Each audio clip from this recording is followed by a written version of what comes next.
I'm delighted to welcome FIFA President বিশ্ব রাজনীতিতে খবরদারি করা ডোনাল্ড ট্রাম্প হয়তো ভুলে গেছেন ফিফা তার অধীনস্থ কোনো সংস্থা নয়। বিশ্ব ফুটবলকে নিয়ন্ত্রণ করা প্রভাবশালী সংগঠনের সিদ্ধান্ত একমাত্র তাদেরই এখতিয়ার।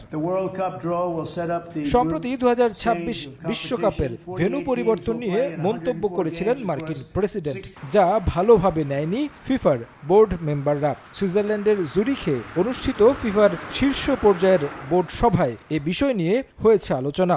সভা শেষে বিষয়টি নিয়ে কথা বলেন ফুটবলের নিয়ন্ত্রক সংস্থার ভাইস প্রেসিডেন্ট।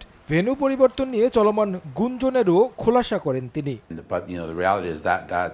কোনো প্রেসিডেন্ট, সিনেটর বা কংগ্রেস সদস্য কি বলল সেটা নিয়ে যদি আমি সবসময় মন্তব্য করি, তাহলে আমি আমার কাজটি করছি না। আমি বরং এটা ফোকাস করছি তারা কি বলতে চাচ্ছে।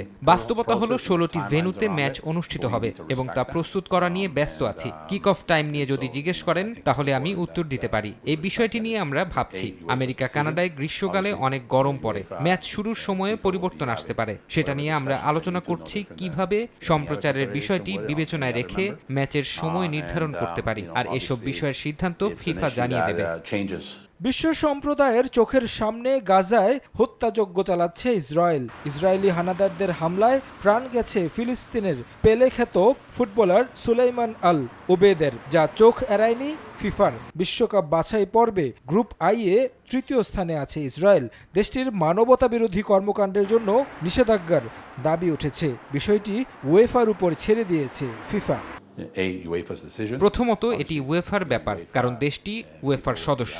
এটা ছাড়াও অন্য কোনো কারণেও যদি কোনো সমস্যা চলমান থাকে, তা যেভাবে আমি পর্যবেক্ষণ করি এটিও ঠিক সেভাবে দেখছি। যাই হোক, এটি শুধু আপনার গণমাধ্যমের প্রথম পাতার খবর হিসেবে নয়, বরং এই বিষয়টি উয়েফাকে মোকাবিলা করতে হবে এবং তারা যে সিদ্ধান্ত নিবে আমরা তার সম্মান করব এবং মেনে নেব।